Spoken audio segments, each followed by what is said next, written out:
Alright, settle down, and welcome to the Valpen College. Today, I shall be your lecturer. So, without further ado, we're going to begin. With the history of Valpan. The Kingdom of Valpin, the heart of Thymesia, the national symbol of pride, chivalry, and human achievement. It is said to be the first human-settled kingdom in Thymesia's history, spanning back to the distant summer days of elven dominance, when humanity was but an upcoming race birthed onto this world. The date of this reading and this class is 1121, Thurn the 12th of Lover's Lament.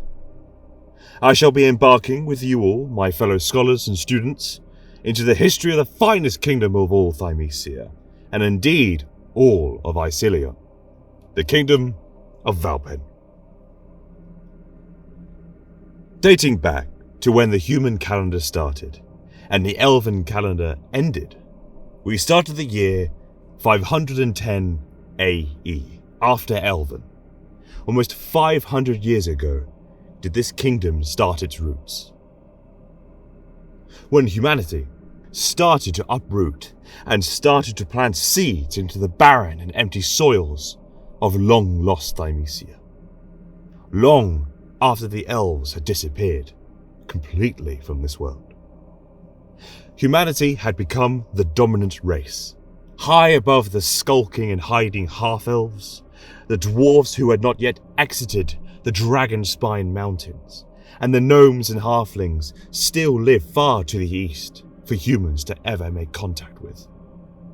Humanity began here, in the center, the heart of this beautiful land.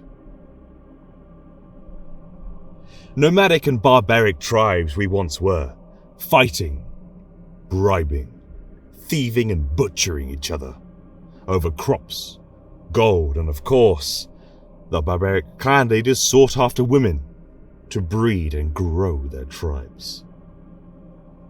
Many of these tribes and clans scattered to the wind, heading off to the foundations of many different kingdoms. Some that remain, others turn to distant memory and ancient scripture. But there was one that remained, one clan, that did seek the same lusts as the others. They did not seek barbarity, but they sought after land, settlement, growth, and unity. A clan that was simply named the Honored. This is the foundations of the lineage of the kings and queens you may know to this day. The Honored were led by a man named Brynjar Valpensen. You can see here, this is where the name originates from. Brynjar was a tall man, his skeleton reaching the height of 6 foot and 5 inches.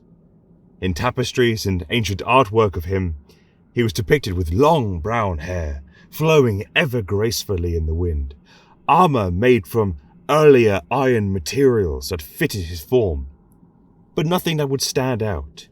He wished to look like the rest of his clansmen. It is said that he wished to lead by example, but also not be seen as a better. He was human, like the rest of the clan. Honor, valor, and duty, and honesty was his supposed traits, according to various old Thymesian songs from his distant clan. Brynjar titled himself as First King. He believed that as he was the only clansman to remain in the land which humanity originated from, he owned it by fair right, and he held this land for his own clan, in which they would grow, fruitful, prosperous, and fair, but also skilled in arts of combat if the need ever grew. Vast did his clans grow, from a small village to a large settlement. Many flocked from afar to settle in this rich and prosperous haven, the settlement of Valpen, the very foundations of the kingdom we now stand in today. The honor named it after their wondrous leader. He protected them from unwanted foes, the wild beasts that stalked the wild hinterlands, and the foul and twisted enemies of man, the orcs and goblins. It is said that Brynjar did not want such a gift, but this was one argument that he could not win. And thus it was settled, Valpen, the home of the honored.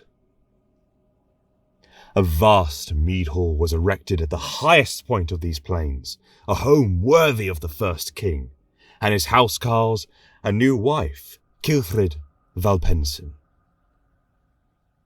Valpen grew around them, smiths, trade, taverns, tailors, everything a prosperous haven would need.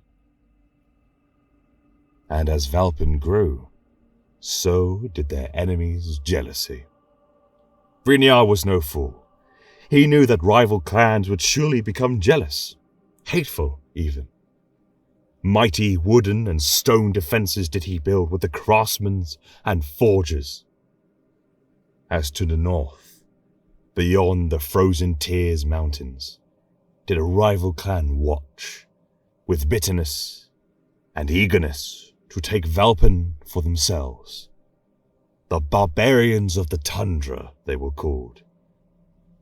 Led by the mighty Helafir, known to his clansmen as the Gorger.